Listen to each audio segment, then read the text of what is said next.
الشيخ عبد القادر. السلام عليكم ورحمة الله وبركاته.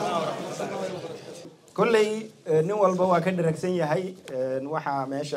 السكان كاني إلهي سبحانه وتعالى أيام محله إن سووا ذو وافجية دمان تنبأ نوحى صدق كلا محله dadkii soo qaban qaabiyay iyo inteena soo ajiibtayba waa ku mahadsantihiin rag iyo dumarba waqti badan ma jiro saddex arrimood baan rabaa inaan balyaro taabto arrinta koowaad waa taariikhda arrinta labaad waxa weeyaan maxaa sababay inay waxani dhacaan iyo maxaana la gudboon marka qodobka koowaad taariikh ahaan waa laga wada dharagsan yahay waxaase muuqata waxa weeyaan waxani ma wax imika bilaamayba mise waa wax weligeedba soo jiray sida shiinaba kaga dhawaajiyay waa wax qarniyaal soo jiray oo marka dib loo noqdo qarnigii 15aad laga soo bilaabo ilaa hadda dagaalkaas uu socday waxa ina yara seexiyay waxay ahayd dagaaladii Soomaaliya ku habsaday iyo dhibaatadii ku dhacday iyo intaynu inagu is eegaynay in la haynin kaasi waa ayay kaasi waa ayaa xogaa ina seexisay oo halkaana gelisay laakiin waxaan uu socday sheekadana way socotay dagaalkana wuxuu u dhaxeeyay waxa weeyaan haddaad hore u ogeyn maanta ogow waa gaalnimo iyo islaamnimo taana waxa ku muujinaya boqorradii oo dhan mid walba warqada uu diro wuxuu ku qorayay melele kaga soo bilaw warqadii uu diray ee uu diray reer Yurub wuxuu ku yiri waxaan ahay nin Kristan ah oo ay ku xeeran yihiin dad muslimiin ah markaana u baahan jid inuu ka helo badda si aan hub ugala soo dago aan iskaga caabiyo marka mar walba dagaalku wuxuu u dhaxeeyay islaam iyo gaalo marka haddii aynu nahay dad muslimiin ah oo ilaahay muslim naga dhigay waynu ka yara seexanay arrintaas dhibaatooyinka nagu dhacay darteed ayaa waxa soo baxay rag ma munaafiqiin baan ku tilaanaa uurka gaal waxa weeyaan qofka uurka gaalkii waxa la yiri innal munaafiqiina fi ad-darki al-asfali min an-nar waxay galaan naarta meesha ugu hooseysa naartu waxay leedahay catabado darajooyin jannadu sidee u leedahay ranks kala sarsareeya cadaabtuna waxay leedahay darajooyin kala hooseeya darajada ugu hooseysa munaafiq baa gala gaalkana uu ka sii cadaab kulul yahay maxaa dhacay because waa uurka gaal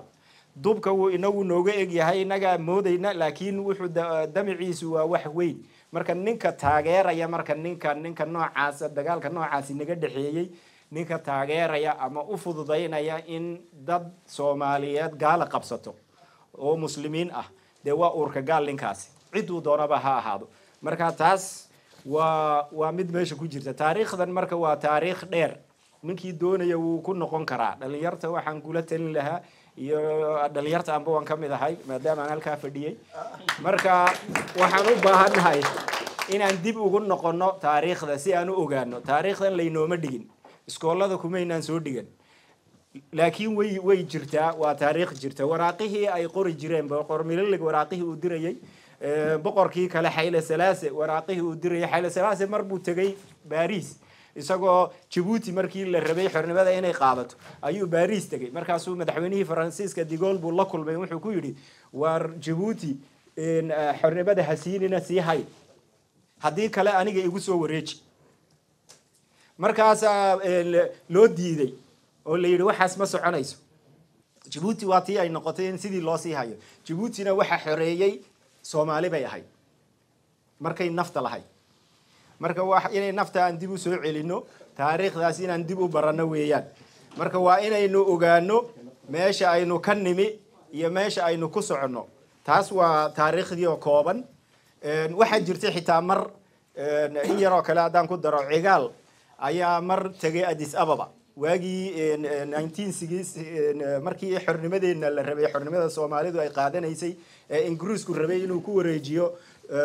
Somaliland Talyaaniguna uu wareejiyo ayaa Soomaalida xorriyadeeda laga hadlayay yaa cigaal baa wuxuu tegay Ethiopia isagoo la hadlaya Haile Selassie markaasuu ku yiri waxaan u baahanahay dhulkayagii reserve area in lagu soo celiyo markaasuu wuxuu ku yiri wararta halka joogto calankaas aad hoos fadhido ayaa calanku ah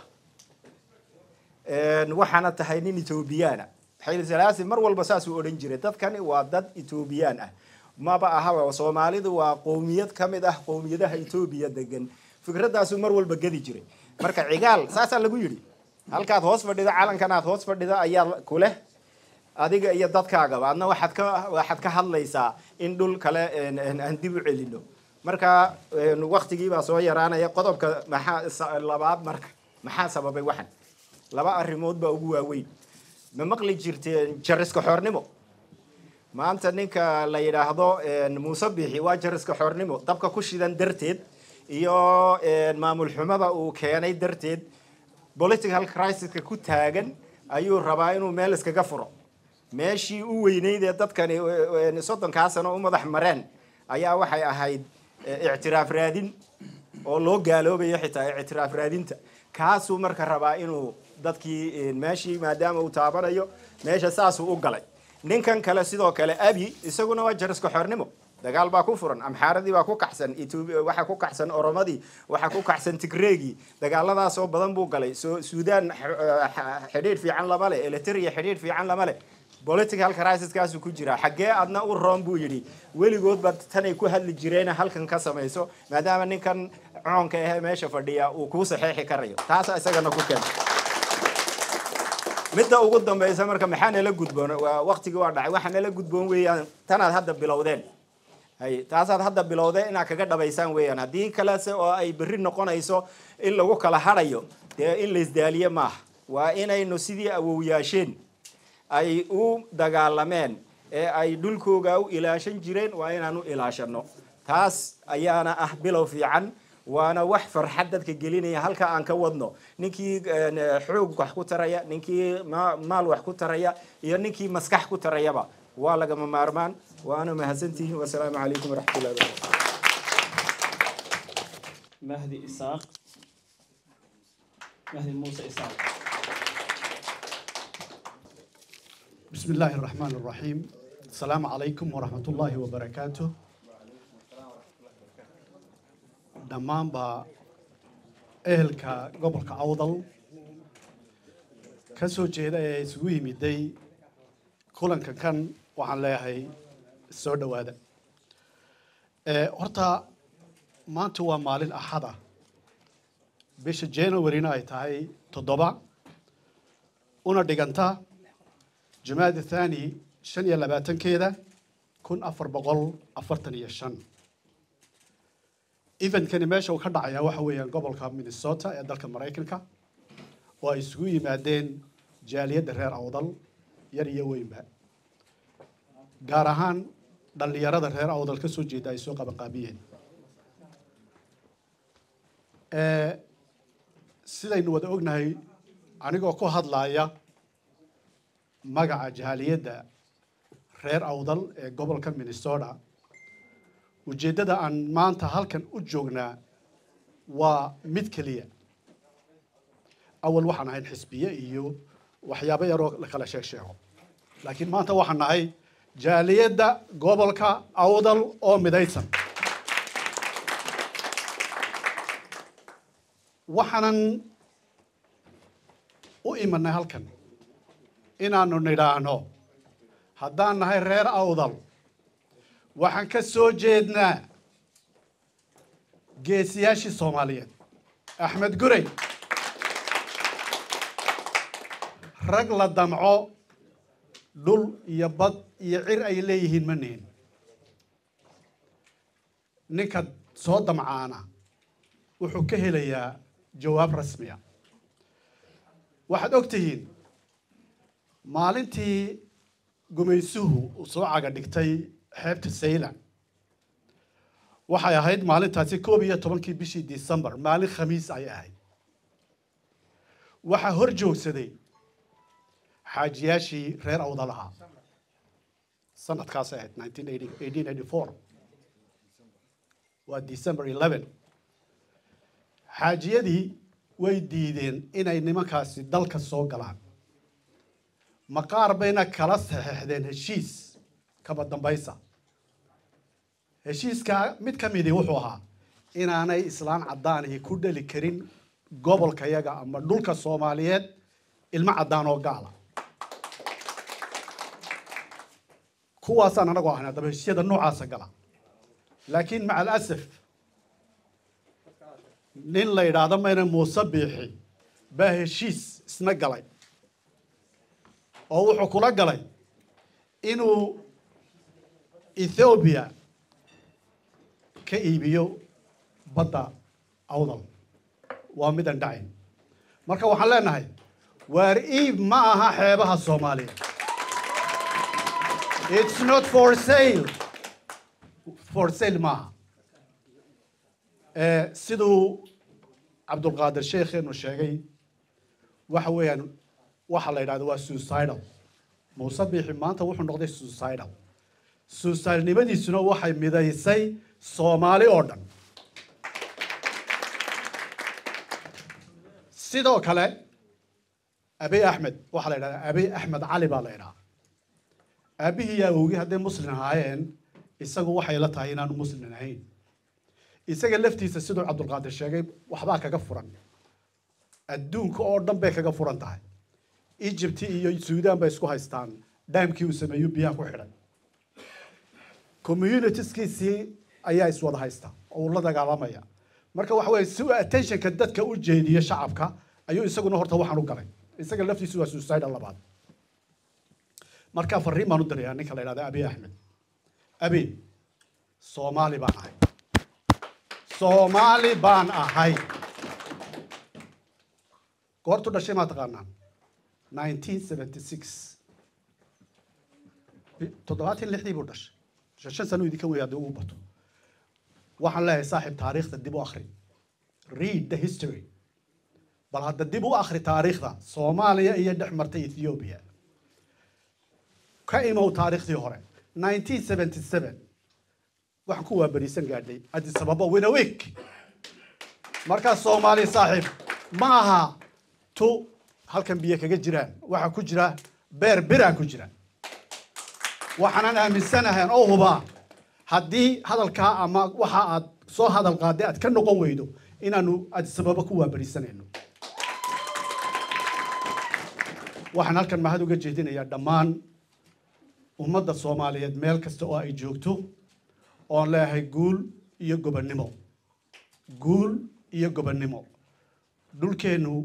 ma aha dhul ciyaar lagu qaato badeenu ma aha bad lagu qaato ciyaar waxa kaloon mahad uga celinayaa jaaliyadda khaasatan haweenka reer awdal ee ka dhiidhiyay waxa maanta ka dhacay dhulkooda ama damaca loo yeeshay dhulkooda waxaan ku soo gabagabeynayaa haddii aan nahay reer awdal waar gacan mida waa inaynu ka midownaa wax kasta si aan dhulkeena u difaacano abeena waxaan leenahay igu sug Addis Ababa assalaamu calaykum خضر الله ره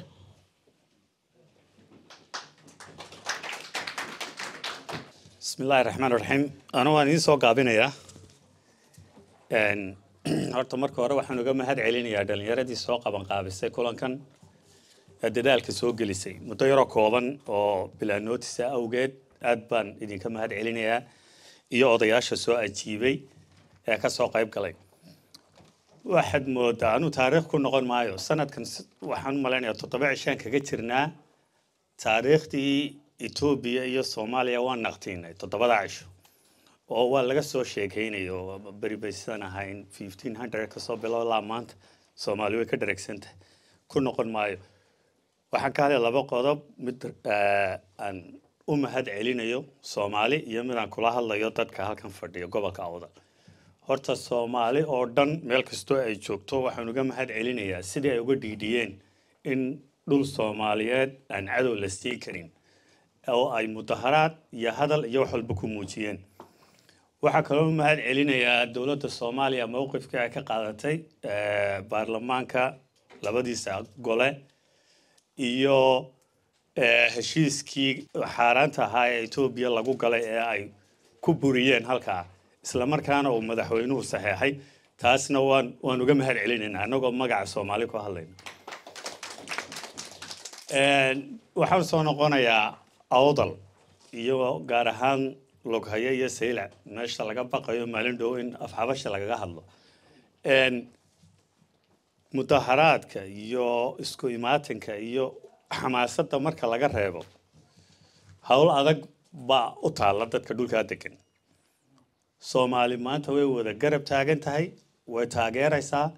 halkaana waa lagu wada dhiman doonaa ka Kismaayo jooga iyo ka NFD jooga laakiin waxaa la rabaa dadka meesha degan gaar ahaan ay u khuseynaysaa hawshani inay ka tashadaan marka hadda last few days waxaan ku jirnay xamaasadaysan uga jawaabno laakiin imika waa in la gala facekii labaad oo laga tashado hawshan wixii laga yeeli lahaa anu waxaan dirayaa fariin ah in shir degdeg ah iskugu yimaadaan dadka halkaa degan laba qabiil baa ugu waaweyn oo wada dega Gadabursi iyo Ciise waxba ka qaran meen afkan ku balaadhayna maanta waa maalinteedii iyagu wixii dhexdooda dib ha u dhigtaan maanta ha u midoobaan cadowga ha fadhiistaan shir degdeg ah iskugu yimaadaan ama xariirad ha fadhiistaan ama qulujeed shirka ha la qabto ha laga tashado wixii laga yeeli lahaa iyadoo la haysto taageerada Soomaali oo dhan oo maanta kali lagu ahayn maanta Soomaaliya waxay noqotay awdalna waa Soomaaliya lama kala saari karo saasaan ahaanayna sida ka Kismaayo iyo NFD jooga uga xumaaday in halka bad laga qaato ay anaguna uga xumaanayna in koonihega kale wax laga qaato ama dhul ama bad ay leedahay Soomaalidu marka waxaan u soo jeedinayaa next level loo gudbo la tashado la yiraahdo hadiiba ay dhacdo in ay dhacayso ma malaynayo waa iska riyo waxani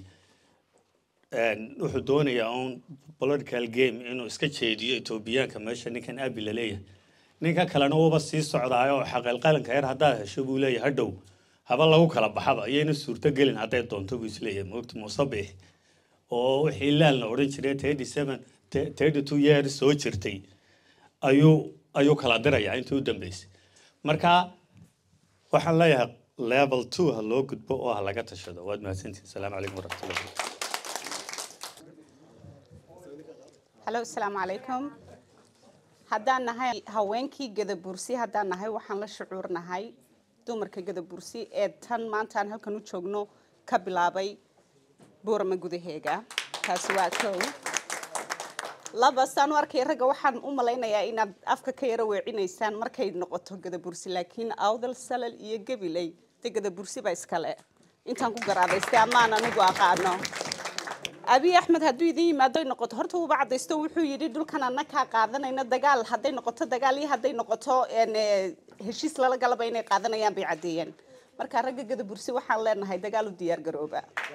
way noqon weyday annaga bilaabayna wayna naga go'an tahay Assalaamu calaykum waraxmatullaahi wabarakaatuh codkaygu nima soo gaari karo laakiin waxaan isku dayayaa inaan soo gaarsiiyo dhammaan qof kasta xagan ka soo qayb galay aad baad u mahadsantihiin waana maalin loo baahan yahay in la isku soo wada baxo oo ilaa intee ka dhamaanaysa inaan wada taagnaana way tahay ciyaal ciroole haween inteenu inaan wada taagnaana way tahay waxa mar labaad mahadle haweenka gobolka awdal baa mahadle u kacay qadiyada kana dhiidiyay wax badan oo inagu aan ka jiifnay waxa inagu inaan dhaqaajino on haday maal tahay haday idea tahay haday wax kasta tahay aanu geysanay hayd laakiin taa waan ka gaabinay abi riyadii awoogi buu dhabaynaya ee ahayd inuu bad helaan inaguna waxay nahay riyadii awoogi waa inaan dhabaynaan ka kaxaynaa wax badan sheegi maayo laakiin de waa guul inaan isku nimaadnay waa guul xawashigan inaan meeshiisa geynay waa guul kale السلام عليكم ورحمة الله وبركاته أنا هالميد ما نشجع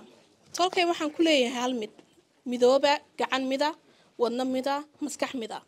أنت ما عدو كده قولي سنين ميد لبعض دت كانوا شيشيا نقولنا نبي ولا إن هاوشني قد بورسيبه وطالع قد بورسينا هكبحه وحي قدال كسو يمن دونا يكو طالع لكن هاوشني قد بورسيبه وطالع ده شيء أحمد جوري هدانا هنا بدأ يدو إيما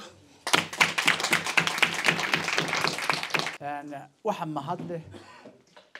إلهي اسكو كاني أنا أرنت مهم سن دتك بني آدم كيسكو يمادنا أنا وحا وين إن وحدتك أمضى وحوتها راية هذي دين تهي iyo hadday maslaxad kalaba tahay ayaa ugu wanaagsan marka wixii ugu muhiimsanaa ayaynu maanta u fadhinaa sidaa darteedna waxaan aada ugu mahadnaqayaa dhalinyartii soo qaban qaabisay arrintaasi intaan markaan ka imaado dee dhowr iyo toban dad badan baa ka hadlay arrinta dadkeenana dad intayna halkan fadhida iyo inta kaleba dad badan oo mutacalimiin ah waxaan aad u og oo yaqaana ayaan nahay marka inaynu waqtiga isku gadilay inaynu sidan ay ahayd iyo sidan ay ahayd maahine waa wax la wada og yahay weeyaan waxa la wada og yahay dadku inta badan maalmahan xoogaa baad mooday in xaggeena soo eegayaan ummadda kale soomaalida kale waayo dad baa markiiba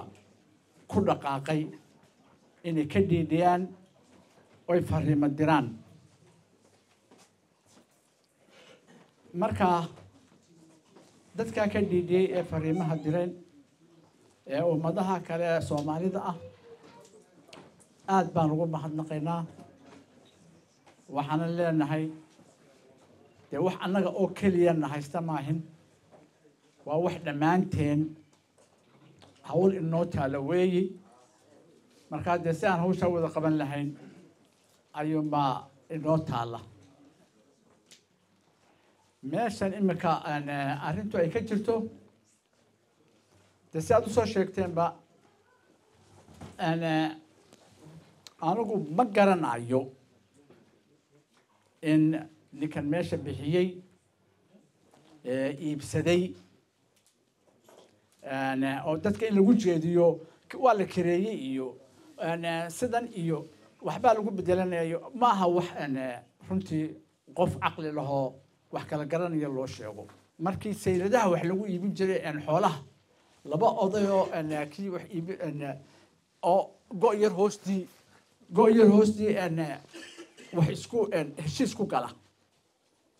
kama ay duwanayn arrintan iminka in la bixi sameeyey go-aa kama duwana soomaalida waxaan u sheegayaa oon gaadhsiinaya hadda dheer ugu sheegaya meeshan baabal mandab reer siiga iyo badan cadmeed iyo intan golofka la yidhaaho waxa weeyaan waxay ka mid tahay meelaha adduunka ugu muhiimsan especially soomaalidana meesha ugu muhiimsan bay ka tirsantahay soomaalidu waxay ku dhaqan tahay oy wax ka soo galaan waa xoolaha ay dhoofiyaan anuu berberaan joogi jiray maalinta berber bank baan ahaa in dhowr milyan oo neef oo xoolo ah ayaan sanad walba halkaa laga dhoofin jiray haddii iminka ay axbashi soo joogsato halkaasi neef keliya oo halkaa ka dhaqaaqaya oyna iyaga soo marin ma jiro wixii imanayaana iyaga intaa waa cumihii weeyaan soomaalida markaa soomaaliyey annaga oo keliya maaha awdal oo keliya dadka reer awdal oo keliya maaha waxa dhibaatadaasi qabsanaysaa waa dhammaanteen markaa aynu isqacmaha isqabsanno wax kasta oo dalkeenna aan ku difaacanayna aynu ku dhaqaaqano nafyano waxay qoladeen reer qasa waxay dhahaan hebel baa la dilay hebel baa dhintay marka may dhahaan hebel wuu shahiiday bay dhahaan hebel wuu shahiiday bay dhahaan marka imka la rusheeye la laayo marka waxa weeyaan wixii aad ku dhimanaysa cirdigaaga iyo maalkaaga iyo waddankaaga iyo wax kasta iyo diintaada waxaad ku dhimasoo dhimo waa shahiid badkana wasalaamu calaykum waraxmatullahi wabarakaatu haddana waxaan u yeeri doonaa mujaahid cabdi daawud oo السلام عليكم ورحمة الله وبركاته دمانتين horta waan islaamayaa qowmiyadda Gadabuusi ee halkan iskugu timiday iyo ummadda Soomaaliyeed ba aad iyo aad baan u salaamayaa mar dhaweyd waxaan arkayay in ajandaha la raadinayay ajanduhu waxa weeyaan qalinka dhiga oo qoriga qaata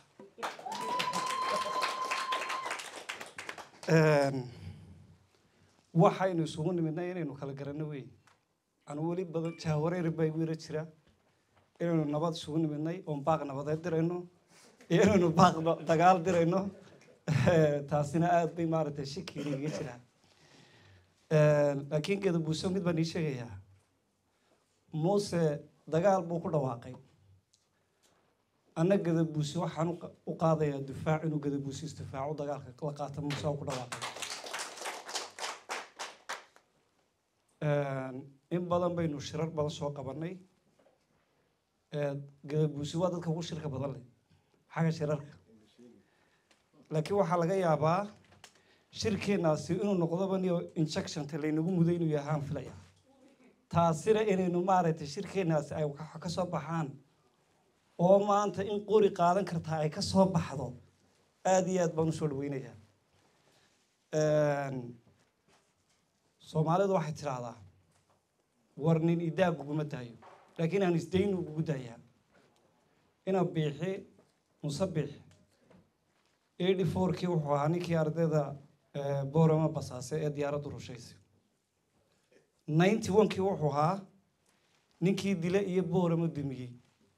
maantana muxuu yahay Gadabuusi iniga ay sheegi karaa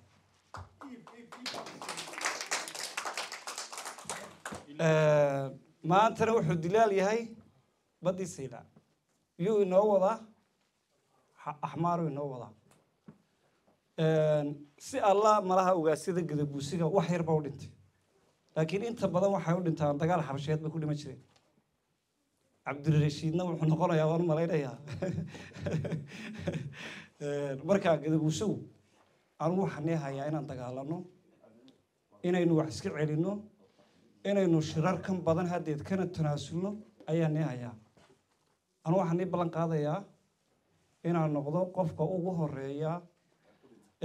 maaragtay noqda ونكي ريلاس عروض ما نكي لا أفكار كي كذا بوسيقة وحني بلان قاضية أفكار إنا نين نقدمات وايقا بلان بورها واد وار كدوتي شركة دمبيت سكوت بعدين أفكار هالكم مرة واد ولن دوتي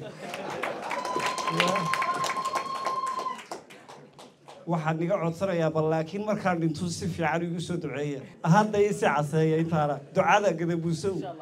ilmaadeeray hadda ii sacaseeya Muuse inayna waxba inoogu harin Muuse fariin kasta waa inoo soo gaarsiiyay waana mahadsanyahay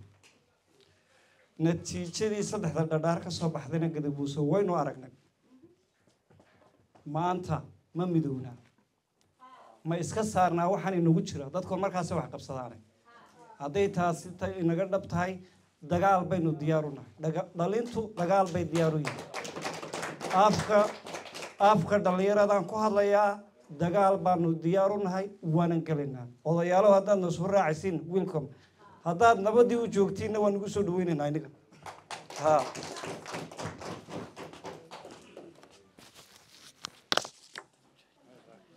wiil dhalinyarada kamid ah Caydaruus Maal oo in badan halkan igu sugayay siyaasi Cabdiraxmaan baa joogay isaguna ku xigi doona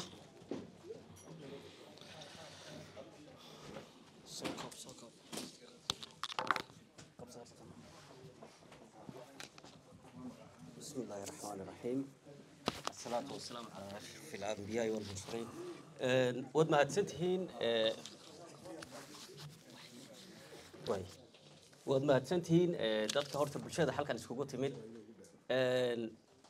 taariikh badan baynu ka soo warannay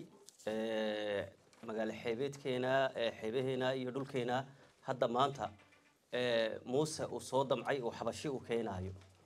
horta waxa weeyaan magaalada Lughaya la yiraahday Saylac baa dhashay before that magaaladeennii weyneed aynu haysanay magaalada Saylac bay ahayd ilaahay waxa uu ina dajiyay mandaqada meeshii diinta islaamku ay ka soo gashay hijradii ugu horeysay halkay ka soo gashay ee ardul xabash ay ka tagtay ayuu ilaahay ina dajiyay gacankii carbeed gacankaas aynu degannahay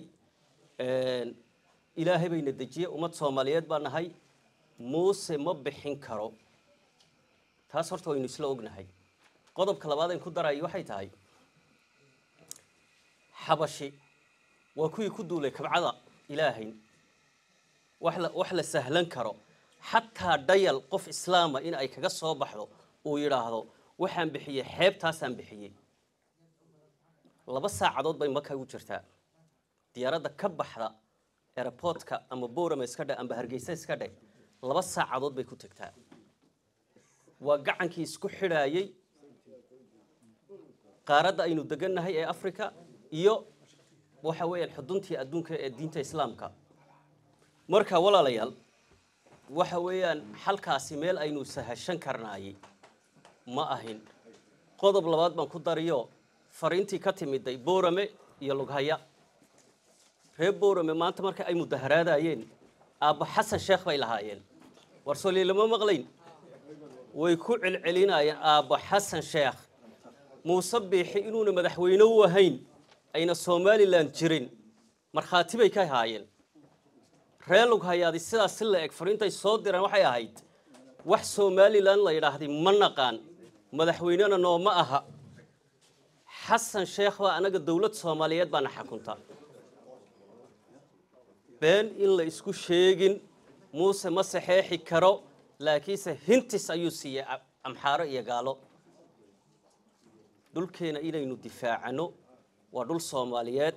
waa dhul Islaameed waa dhul istaraatiijiya dahabka ayuu ka culus yahay maanta ma aragtay Lughaya iyo Saylac iyo gacanka ilaahay uu ina dajiyay inta in la egtaa ka in la eg ceel sheekh wallahi inaan ka talaasulay ceel sheekh waa meesha ugu darayfaysa 70 kilomitir bay u jirtaa Lughaya xarunta laga talaasuli maayo gobolka Awdal bay kamid tahay ma bixin karo muuse 70 kilomitir meel u jirta halkii laga hadlaayay wallahi inuu bixin karin marka waxaan inii sheegayaa qoryaha ay qaateen dhalinyarta reer Lughayaaday ilma adeer u beeriya intaasan inaga codsanaya qoryaha ay siteen markay shirka jaraa'id ay soo qaadanayeen diyaar bay u yihiin dhulkooga inay ku dhintaan u beeriya qoryaha iyo rasaasta muuse soo gali maayo xabashi baad sheegaysaane anigu intaas fariintaasan inii gaarsiinaya u beeriya si ayna deegaanka kale aynan u hadal garbada iyo fardaha iyo internetkii baa laga jaray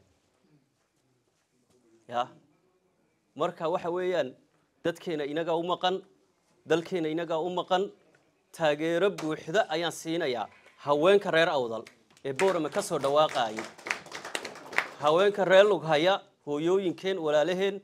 100% baanu taageeraynaa madaxweyne Xasan Sheekhna waanu u mahad celinaynaa dawladda Soomaaliyeed waanu u mahad celinaynaa ummadda Soomaaliyeed ee diiday waanu u mahad celinaynaa Soomaalaanu nahay Soomaalana handona ilaa inta adduunka inooga hadhay afka waxba ha ka leexinina Soomaalaynu nahay Soomaalinimadaas inoogu dhan tahay madaxweyne Xasan Sheekhna la waajib cala shukr waan ku mahad celinaynaa madaxweyne sad uga fal celisay arinta aan waxba ka jirin wanad mahadsantiin haddana waxaan u yeeri doonaa siyaasi Cabdiraxmaan maanta wax walba idhaaftay assalaamu calaykum waraxmatullaahi wabarakaatu horta aad iyo aad baan idiin salaamayaa inkasta oo aan maanta cadhaya ciil cirkaa marayay laakiin shirkaan mar dambe aanoo meel fog joogo ogaaday oo orod baan ku imiday waxaana laga yaabaa waqtigu inuu iska gebageba yahay marka horta wixii aan odhan lahaa malaha ma wada odhan karayo laakiin intaan warwareega ka daayo unbay halkay tahay aan taabanaya horta waxaa la yidhi waxa soo socda ninkaan garin waxa jooga ma garto arrinteenu iyana warku inaga khaldamin abi isma haysano xabashina isma haysano wax alla waxaan isku haysanaa ma jirto Ethiopia inagu qarnigii 15aad baan kala baxnay oo u muujinay inaanay badda iman karin waa lagu kala hagaagay halka waynu ognahay waxa se maanta keenayna waa inaan garano dacwadeennana xabashi iyo abi iyo meesha inooma taalo dadkeen Ethiopia degan in badan baa inaga degan inaga abinama soo weerarin ciidan Ethiopian inooma iman wax weey waxa dhacay waad ogtii anigu arrintan horaan u sii sheegay intaan imanayna dhalinyar badan oo halkan joogta marxaati bay ka tahay maalin kasta oo imaado Muuse Biixi inta uu joogo ajendaha ugu weyn ee inuu fuliyo ay tahay inuu dadka Gadabuursi baabiyo inay tahay maalin walba adii sheegi maalin walba adii sheegi jiray khayriyadan kaga qudbadeeyay oo nidhaa inaga kani ma aaminsana hatta waxa Soomaaliland leeyahay la isku yimday in adigu ka mid tahay ma aaminsana wuxuu u haystaa dad la qabsaday oo la haysto aan choice lahayn warkiisu wuu cadaa waxana filayay ilaa imka doorashooyinka uu dib u dhigdhigaya waxaan ku dhalinyarta war ninkani wax kale ma sugayo ma aha kursi fadhi ajandihii ugu weynaa baan u fulin oo ahaa baabiinta Gadabursiga ajandihii baan u fulin waxa weeye markaa aanu tan waa filayay wayna soo socotay tu kalena way socotaa abina isma haysanay Ethiopia isma haysano ninba u tagay oo u sheegay oo yiri kuwan waxba lagama weydiiyo sida Ilaahay noo leeyahay baan anu u leeyahay ninba ku yiri sida iyaga waxba ka weydiin aniga wax iga weydii waxa weeyaan wax kalena inaan ka warwareegin maanta haddaynu inaga daacadtahay runtaan wada sheegno oo baaq weyn aan ugu dirno madaxweyne xogeen baa meesha jooga wasiirra inaga jooga wax alla wax laga weydiiyay iyo waxay ka og yihiin midna maanta ma jirto waxa weeyaan waa inaan ugu baaqano sida ugu dhaqsaha badan dhamaantood inay iscasilaan madaxweyne xogeenku bari cad ceeduna uga soo baxda ma waa inuu iscasilo dhamaan wasiiraduna waa inay iscasilaan haddii aan dadnimo leenahay oo aan dhiig leenahay laakiin inta halka qaar joogaan ee madaxweyne xogeenka iyo wasiirkan ka sheekeynayno waxba ma qaban karnayno ninka dhiig galina waa ninkaas casila wasiirkii kii gaashaandhiga oo istaygiisuba yaraaba iscasili kuwii istayga ugu badan lahaabaa fadhiya meesha ilaa baan nigu dhaariyey markuu ninkaasi casilay kuweena maxay qabanayaan markaa waxa weeye anu arrinta waan ogahay waana filayay tuka daran soo socotana waan filayay meeshaana ninka Muuse Biixi waxa uu naga aaminsan yahay anu waan ogahay xogogaal baanu ahay horena waan ogaa maalin walba goormay dhici doontaa baan lahaa laakiin xaggan ka filayay ma aha si kale ba u dhacdayba marka walaal waxa weeyaan Ethiopia inaan ku wareeginagu abiina laba hadal dagaal naguma soo qaadin nin baa yiri anaa ka masuula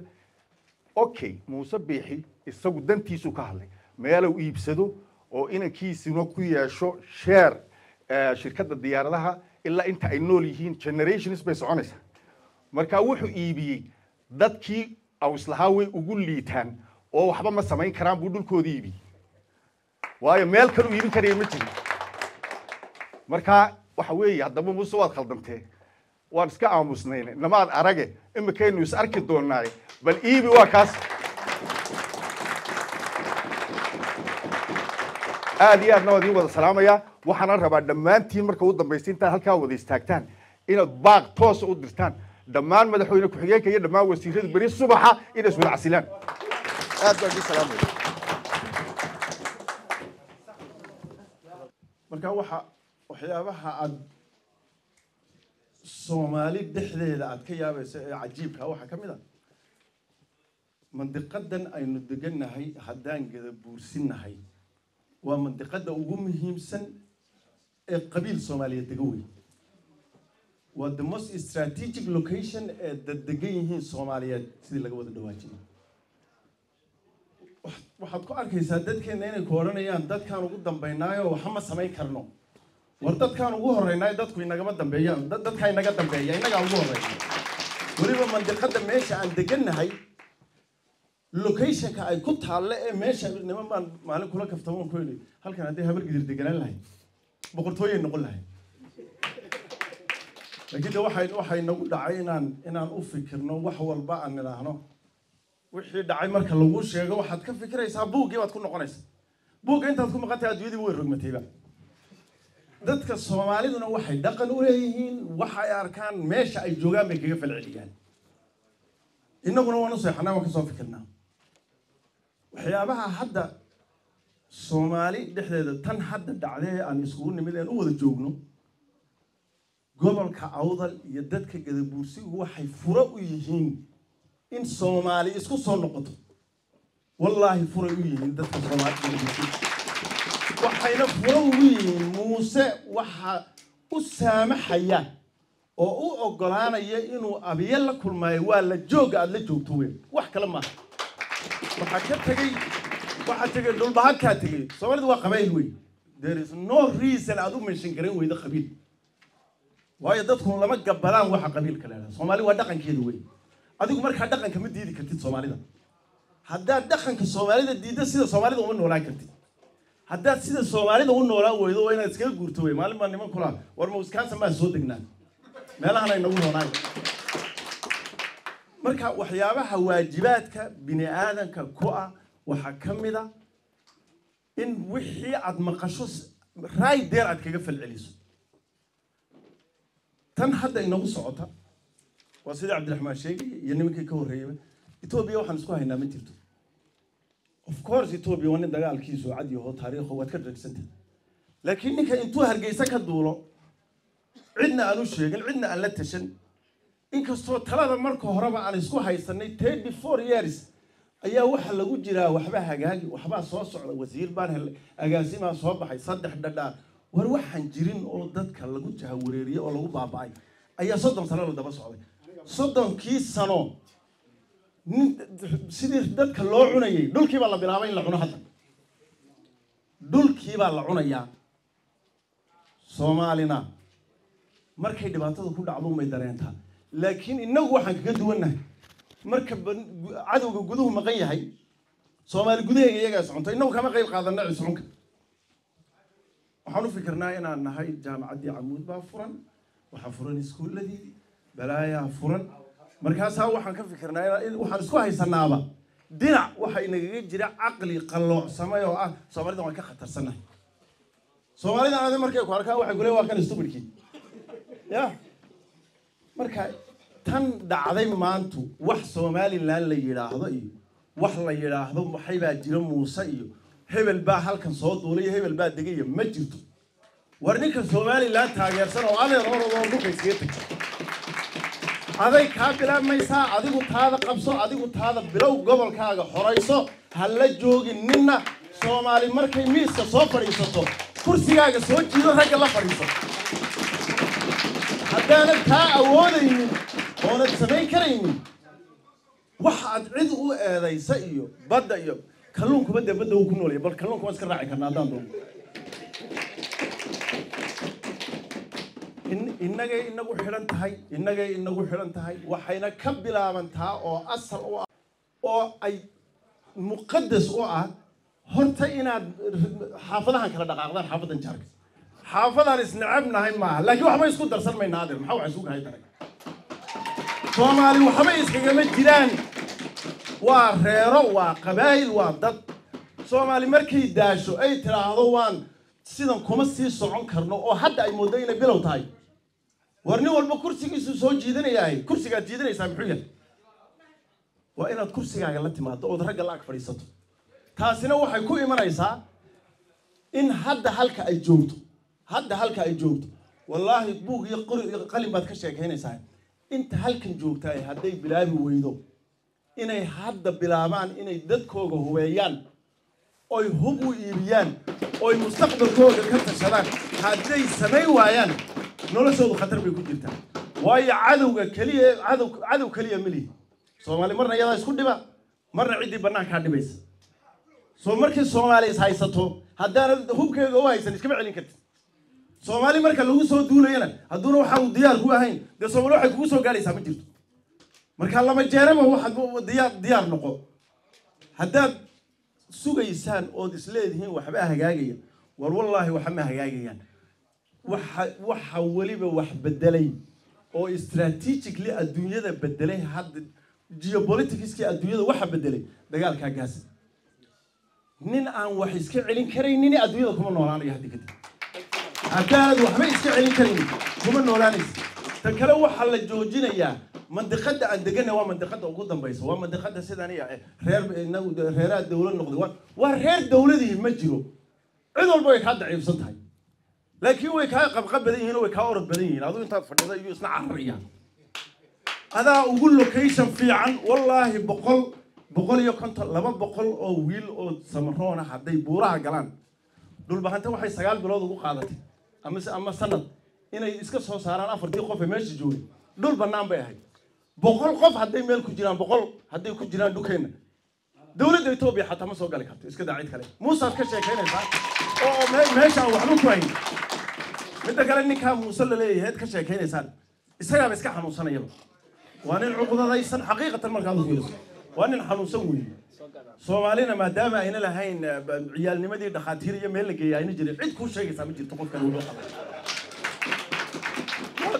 wala iska weynaanaya madaxweynaha noqdaa lagu leeyahay xanuunkii baa soo baxay markii madaxweynaha la noqday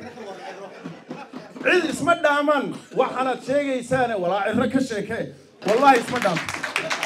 marka aad baan idin salaamayaa anigu waxaan nigiga tagayaa nileehay warbahashu waxay sharaf ku leedahay ina dadka la mid noqotaan xabad ridaan oo hargeysa iska tagtaan ومهتسية عبد السمد ومهتسية أبو كعسية وحيسن وصحية وركيس بقولك بقول وصحية شركة وحرية هاي كوميدي والسمعيننا هوسبان برس كفرت السمعيننا هوسبان تجينا أين جيسي سامع إنه نقولنا عدد مدوبة هيس كان مركورة وحكوا جرا قيب لقوس الجابرين ذاتك أول إيجايو بدأت كسر يقول ورعليان أما أي ذاتك أقول سبونكريان مركي هذا حلو يبغى مريا مركي ذاتك الرأي أضل جودها الجوجا أيضاً كنت كملت هنا يكون دبل الجوجا وحن كبر لها أما عن وش لها أركان إني كمدوبان إني كدي ديان إنه يستعجن تاريخيا نذكر أو وحي هاي نذكر كده كلام مجري وإحنا نذكر بقى قرن إنسان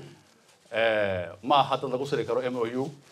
مركب واحد لنا هاي أف معانا أوردبان عشان هذا بنتها ما قبل إلى هاي طلباتنا وحن الله اللي يا أون هذا الكيجا أدريا نمكن هرجسيت جوجا ما ملكها إنه جري إنه وحلا هاي وما للماء دينا عسلي سنة أو تاريخ ذا مرة ثانية كده هذا اللي رأوا ضلها أو عسلي اللي مش يجين وحرجينا يا أريكا كان إنه نقول دونا كيجو ريه اللي يسقى عسلو واي واحد دموع النهاري ما جرت وارك ود بيسمر كلو جرا هذا تلقى يد جامد ديبان يلي بينه مركب وحنا كلنا oo leeyahay beec maaha ii maaha suuqana ma yaalaan dhulka cirka iyo badda awdal suuq ma yaalaan fariinteeda u dambaysa waxaan gaarsiinayaa madaxda Soomaaliyeed oo madaxweyne Xasan Sheekh Maxamed ugu horeeyo madax marka sare soo la tabtaa ma jirto isaga de mandate haysta oo dadka Soomaaliyeed lagu ogyahay marka waxaan rajaynaynaa oo ka sugaynaa oo ka rajaynaynaa inuu arrinka kan وكسر صاروا statement يصحى وأودي استعماله تلك كان يدي كمان إنه بالباديو يسوق أود كستو ليه عن قرات لأنه يسوق إنه استعماله هذا كان تسقط سكوية وبلا سفيق صار باقينا ما نتوحو كسليسين هاي جاليدا ري أوضل دجن دجمة مينيسورا أم ستيت كمينيسورا beeninaysa heshiis beenaadka ay Soomaaliland la gashay Ethiopia shirkeen waa inoo furan yahay waxaan u yeedhi doonaa oday dhaqameedada koowaad si ay bal fikirkooda iyo u muujiyaan dareenkooda dhankayga koowaad waxaan u yeedhi doonaa Dr. Nuux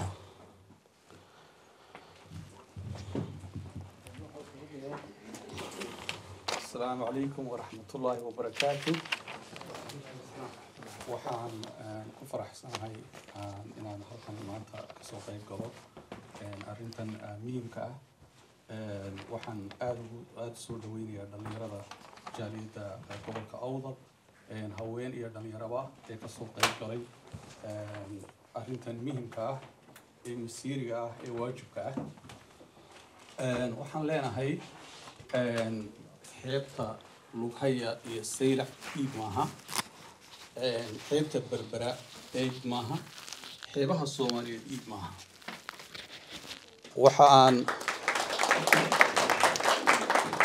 waxaan aada uga xunnahay in la miran habaabiyo masiirka ummadda soomaaliyeed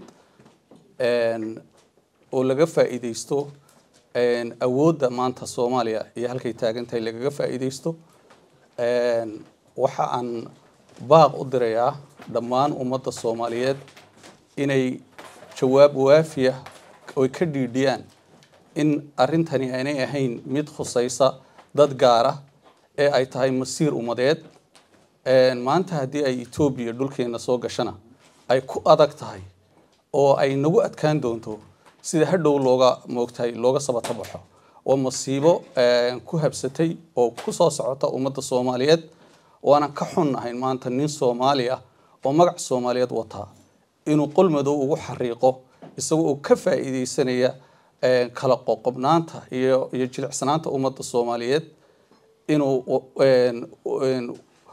maaragtay siiyo greenline waddan awalba cadow ku ahaa moogtahay xuduudda soomaaliya waxaan baaq u dirayaa dhammaan jaaliyadda gobolka awdal meel kastay joogaan iyo dadka reer awdal ee dhulkii ku nool inay iyagu initiative ka qaataan oo ay ka dhiidhiyaan oo ay diidaan meel kastay joogaan waxaan baaq u dirayaa hogaamiyeyaasha xisbiyada ee somaliland ee la doortay inay jawaab cad ka bixiyaan oo ay ilaaliyaan integrityga waddan meeshii laga soo doortay oo halis ku jirta waxa kale oo aan isleehay dadka u shaqaynaya xukuumadda somaliland ee ay ugu horeeyeen wasiiradu inay maanta ama ay ka jawaabaan oo jawaab cad ka bixiyaan ama inay iscasilaan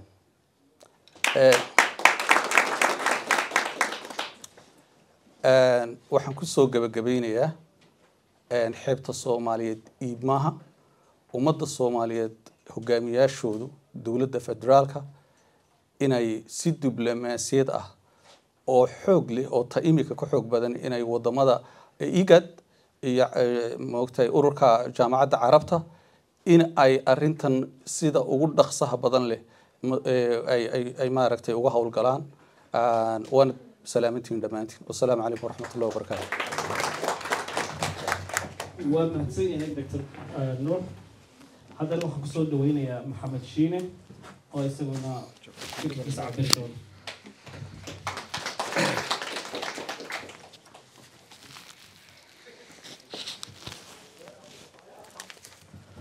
بسم الله الرحمن الرحيم السلام عليكم ورحمة الله وبركاته مدنة يمروين مرتدى شرفت له هالكن سكوت بداي وأنا السلام يا دمانتين وحكلون هذا جمهور النقيا دلني يردي ساق من قابس إيفين كن إيفين دانو أركينو يهمد قف كستو ضمير له أو صوماليات مل كستو كجوجا دونكا إنه كجواب واجب صار النايتهاي درين كمان هالكن سكوت هاي كياني وحكى ترجمة يا heshiiska somalilan iyo dowladda etoobiya ay soo wada galeen kaas oo aanan odhan karaynin somalilan laakiin qof ka mid ah maamulku uu la galay etoobiya heshiiskaas waxaan u aragnaa taariikhiyan haddaan dib ugu laabto soomaaliya muddadii burburka uu ka dhacay waxaa samaysmay maamul goboleedyo iyo maamullo kale waa guud ahaan waddanka ka samaysmay kuwaasoo ku salaysanaa habab qabiil iyo habab kaloo taariikhiyaba ah laakiin weligay dareenkayga waxaan u haystay dadka soomaaliyeed iyo ummad kastoo adduunka ku nooliba waxay leedahay cadow joogto ah oon marnaba taariikhdiisu isbedelin dadka soomaaliyeed waxay lahaayeen cadow joogto ah muddo 7 qarniba uu jiray fikradana lagu kala duwanaa aada u kala fog damac dhuleed iyo damac badeedna uu lahaa ilaa iyo laga soo bilaabo qarnigii 15aad 14aad 1517kii waqtigaasoo Boortaqiisku isku dayay deegaanada maanta laga hadlayo inay soo weeraraan Axmed Guray iyo dadka mandaqada gobolka Awdal ku nool oo Adal Empire iyo beelihii kale Soomaaliyeedna si geesinimo leh waqtiga ugu hortageen way u wajaheen maanta aynu joogno qarnigii 21aad marnaba ma filaynin oo aynu ka tayo badannahay oo aan ka aqoon badannahay oo aan ka xoog badannahay in taariikhdii 7 qarni ka hor waa 700 sanadood ka hor dhacday in dib inoogu soo noqonayso waxa ayaan darra wax aad looga murugooda ah wax aad looga qiirooda ah wax damqasho ku reebaya qof kasta oo Soomaaliya meeshuu doonaba ha joogee go'aanka uu qaatay madaxweynaha Soomaaliland ee ku saabsan inuu iibiyo hantidii iyo dhulkii iyo baddii ay lahaayeen generation to generation ka soo socday ummadda Soomaaliyeed meel kasta ku abtirsadaan waxaan cambaaraynaynaa oon aad uga xunnahay oon dhawaaq dheer iyo dhawaaq gaaban ugu sheegaynaa ummadda Soomaaliyeed meel kasta joogto kuwa Somaliland jooga Ethiopia inuu ku maqan yahay dhul Soomaaliyeed inaan wali laga wada hadlin mustaqbalka reserve area iyo hawd iyo Soomaali galbeed halkay ku dambeyn doonto waxaanu iloobaynin dagaaladii 64 dagaaladii Sayid Maxamed Cabdulla Xasan kuwii Axmed Guray iyo kuwii 77 iyo diyaaradihii sida kala doorid la'aanta u garaacay arxan darrada ahayd magaalooyinka Boorama Hargeysa Berbera Gabiley ilaa meel kasta oo gobolada waqooyi ay ka mid tahay dadka reer waqooyiga ee Somaliland ku nool waa dadka dhibaatooyinka ugu badan uu ka soo saameeyay dagaaladaas oo dhan waa dadka frontline ka jiray halgankii lagu xoreynayay Soomaali galbeed maanta ma nihin kuwa ilooba maanta ma nihin dhulkii shidaalka iyo khayraadka ummadda Soomaaliyeed uu ku jiray u gacan galiyay Ethiopia oo nin weyn oo caqli leh oo garaad leh oo la moodayay inuu dadka u talinaya yahay uu mikrofon la soo horjoogsado dhul baan kireeyay ama waan iibiyay waxaad la socotaan dalbaadegyada ka dhacaya maanta Ethiopia ilaa xalay oo loogu dalbaadagayo in la helay dhul iyo bad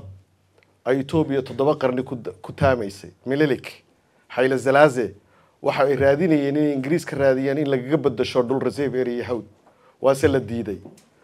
maanta waa ayaan darro waxaan haddaan nahay jaaliyada reer awdal ee ku nool gobolka Minnesota gaar ahaan magaalooyinka mataanaha ee Twin City waxaan dhawaaq dheer iyo dhawaaq gaaban u sheegaynaa dadka walaalaha ee ku noolaa mandaqada Somaliland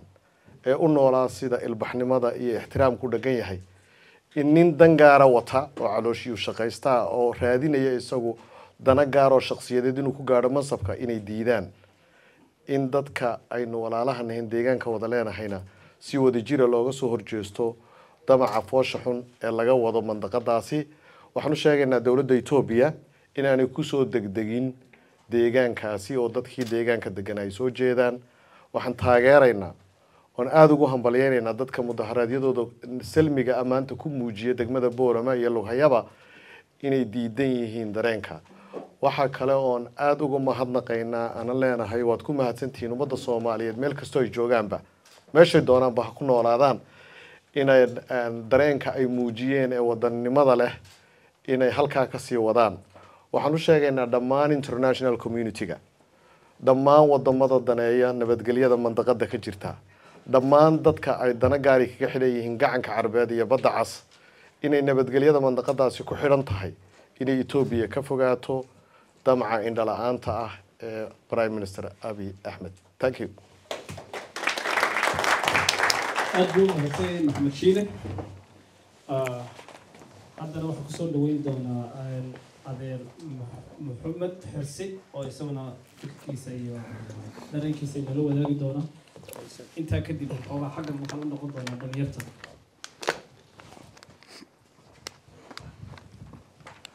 الحمد لله وحده والصلاة والسلام على من لا نبي بعده جيدا قروحda badan leh dhalinyartan gabdho iyo wiilal iyo haweenba waan salaamaya assalaamu calaykum waraxmatullaahi tacaala wabarakaatu waxay isku keenay waa dareen ka midaysanna haddii aynu inagu ree awdan nahay marka hore halkan waa inaan hambalyo iyo duco uga tagnaa degmooyinka Boorama iyo Lughaya dareenkii ay muujiyaan maanta shacabkoodu dhalinyarta halkan ka hadlaya waxaa jira oo inagu samaysan ama waxa weeyaan waxay naga dhexeeya cadaawad taqliidiya inaga Ethiopia oo in badan soo jirta oo aabayaasheen iyo awoowayaasheen ilaa dhowr boqol oo sano marka taariikhda ninka akhriya hadduu wax ka garanaya ama aanu damaciisu anahu kee xayawaanka maanta ma uu yidhaaheen dhul baan ka kiriyay Ethiopia waxa weeye Ethiopia dowladda quraha Afrika ee ka qayb gashay Partition of Africa Berlin Conference 1884 markii Afrika la qaybsanayay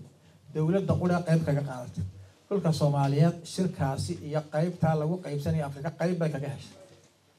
intii dambana markii reserve area oo yiri Ingiriisku waxa weeyaan waxaan idin xornimo idin siinaya oo Somaliland iyo intaan israacinaya waa kii haddana axmaarku soo galay kelmadii oo isticmaalay ninkii axmaarka ah xilli silaas oo diro wuxuu yiri kelmad qura duruna weyn war waan isku jid agna ninkan cad inaga iskaga dhow maanta halkiiba iyaga haysto marka ninka maanta ama saylac bay tahay ma lagu hayo tama badbaadada meesha doonta ha noqotee waxa dhul baa idin siiyay ma garanayo waxay siday u qaadatay wala ka qaldan dhulkan maanta Soomaalidu haysato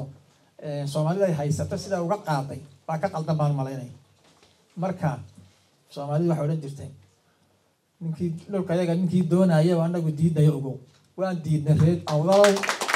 ninkii doonaya diidnay cid laga iibin karaa ma jirto cid laga kirayna karaa ma jirto marka gumaysiga xabashaduna meesha aw lugta dhigo ka baxma Eritrea waxa ku qaadatay zaman qaaliya ku bixisay sida wuxuu ogyahay Talyaanigu markuu xornimada siiyay waa inaad dib u eegtaan 3 daqiiqo la siiyo wax badan lama sheegi karaan malaynaya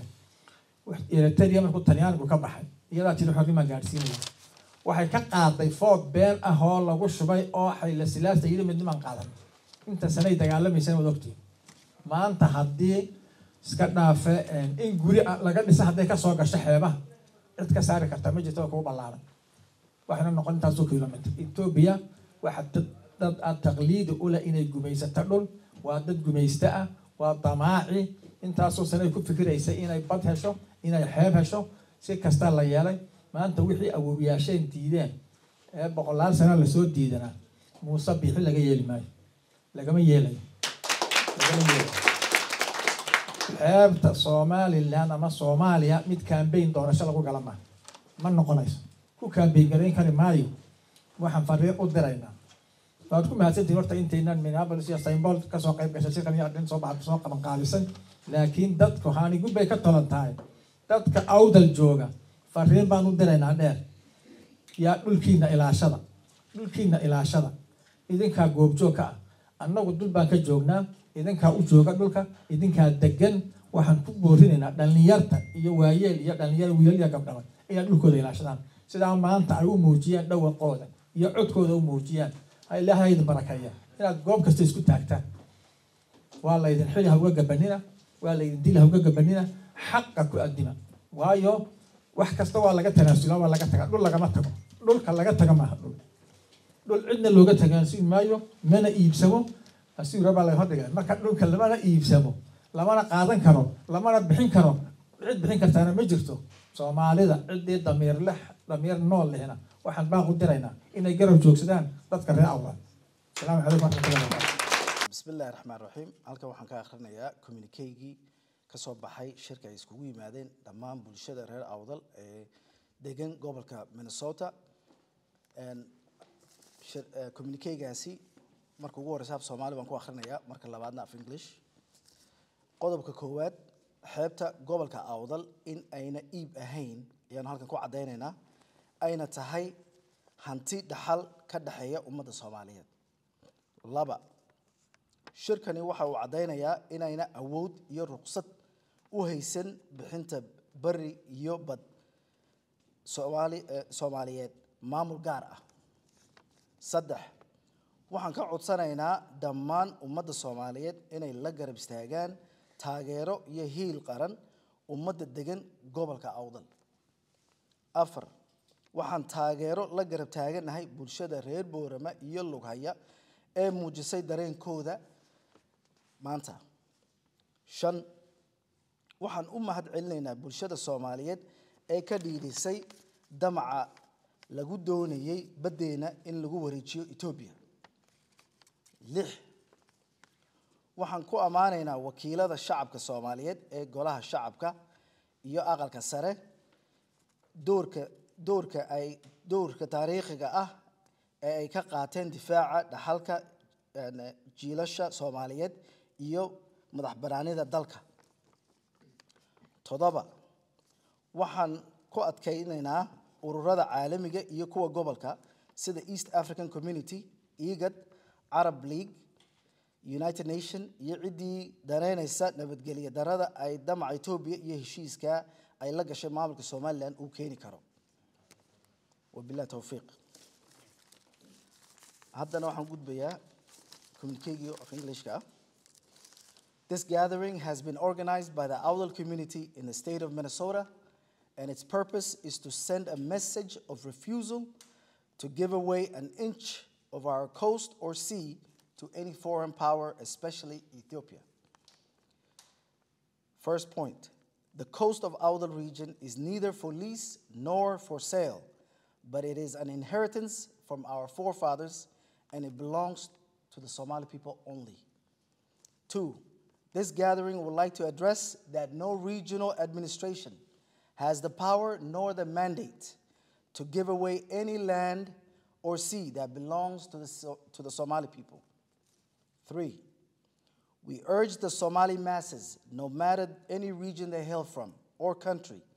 to stand and give more support to the people of Awdal. 4,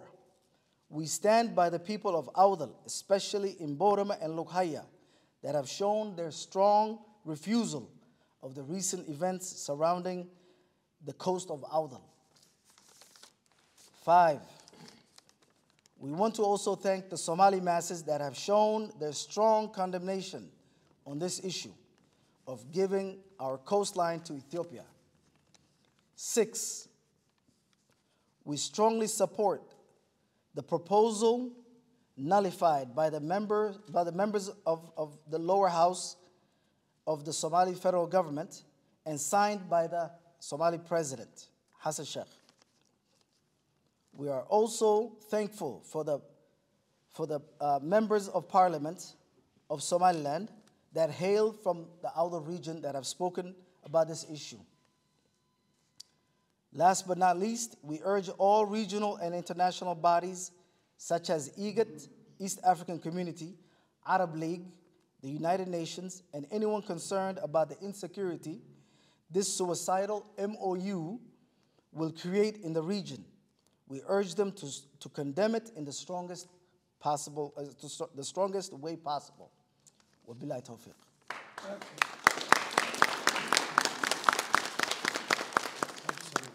بسم الله الرحمن الرحيم. دمانتين والسلام يا أوضل يو أنت كسوة شدبة. قامدا الأخري وقامة كصوب حي دت كدجن من الصورة ريا أوضل شرفت إياه كرامة ذلك. أول جود دين عقد دول كلادين أنا لقيت كانين وحصل شيخ وسوقاته تصالها ويري أو يشهد بيري حرق أنت كقص عحن كم دليل كرتين عدان مركادي عدان بقى كل ده وجاي ويري كم دليل كرتين وريتوبيان كم دليل كرام يا شرم مسوق هوريرين هنا وارين بقى كلها هاي وحنا كلو الصوت شدينا يا ألين أن كباقيا نمان كسوت شيدا بيلها جد بورسي قبل كأودل يسلل يسيل عجوه رأي وأروح أن نلاقينا هاي ما تاريخ ذا كردنتا وهالكائن إن رمت كودن كأودلنا هاي مرة وإسعسلا أما موسى كان بقان أذك أو أنا وحبك قادكن هذا أنت هاي الويدان دواني الدردورية مركبورة ما ليني صدرة سيلعي يا ساكن يو دني ما كأود بدن لا شيء قدي مركلا ينبو صدرة أود أدلين وبالحق إساق مالون ولا تشستو أنا جنّا تشست مساكين بانعيه ودت كينا وحود دورة وناك يشرف كودنت تاريخ ضمانته أيا إنه قريسة قضب كلو حن كهذا يا نمان أقويان أو مانته هرجيسة تجيو سيل على شري موس أنا ويتجيان لين ووذا PhD ووذا ماستر إلى هو ماستر تاي PhD ده سنة بالخير نوقدك ما وما تدب كارل إسا صار يعني كنت هالشيء يا maanta waxa aad u socotaan ee aad u tagteen khayr annaga ha noo lahaado adeerayaal waa ina jecelahay waan ina jecelnahay tolkiinba ina ilaashanaya bal waxa maanta aad soo goynaysaan ee muuse aad ugu tagteen bal ha noqdo wax annaga iyo ubadka aan dhalayno anfici doona haddii kale waxaa la iskugu soo gelida sidii laascaanoodoo kaleo anigu muuse shar baabad u haysataane shar uma haysto anuu muuse madeeyaan u bixiyey waa madeeya ninkani waa nin khayr qaba oo danaha ummadda kale ka shaqaynaya oo sidaa kuu gugujinaya oo ku walaaqaya oo wuxuu doono samaynaya soomaalidu waxay tidhahaa mayd maxaa u dambeeyey kala sii sido isagoo oo saylici soo diray oo saaji soo diray oo kii kale soo diray oo airbortkii dhagax fooya ay noo dhigayaan ayuunbuu wasiiradii ku dulbedelay markaasuu wasiir la idhaaho kalluumaysigu soo kordhiyey markaasaan raadiyey war wasiirka talow yuu soo kordhiyey magedbuursi buu soo kordhiyey markaasaa la yidhi maya beelihii kale ugu daray oo innaga markaa cabashadeennu maxay ahayd dee innaga 3 wasiir baaba inaga badanba dee waxa uu cadeeyay isagoo iyagoo laamidii airportkii boorama xaadxaadaya inayna waxba inaga maqnayn oday kale oo ballaaran oo maalin wax la warsanayaan maqlay lahaa ma yana 3 wasiir gadabuursigu ma saluugsana malaha arrimaha dibadda iyuun bay rabaan لو مجلس محور أرتكا ها جوان كم مسكحي سابق جوانبا قرت أني ما كان هالكاس يتاجي وحبابا مو وضيع لان كرناء وار الماضي ريال هن كلا جرناء يرسل خير قبتاي نكو كلا جرنو وحنا الله وحي إنك كلا جاري الماضي خير كان درس كان هاي وحبضان بان إني إلالنا إني إلالنا والدولة لماذا ما أنت أتكتش وقتان ركونا عن كاحين ولكن صح جنون أذيك يسمى الله هيدن ومساكين حما قبنا يب صار واحد الله هيدن على خليفة يسوون حكود انتهى والدستور كان فرنو أنا كنا واحد كل مرة هنا ورسينا عن دفاعنا هل كاسينا يسكبوا إيمان والسلام عليكم ورحمة الله وبركاته باق وح أمضى الصوماليات إيه شرفت إيه كرامة ذلك إيه ندينا استاكتي iyo inta kale ee gobolka Minnesota ku nool aanu sheegaynaa in mudaharaad aan qabanayno lagana soo wada jawaabo Soomaaliyeed dhanna ka soo wada qayb gasho oo cid kasta oo ay taabanaysaaba ay timaado xasan sheekhna waa kuwa mahad celinaa adiga golayaashaaduba intaana waxaanu sheegaynaa dadka Soomaaliyeed ee degan Minnesota wassalaamu calaykum waraxmatullaahi wabarakaatuh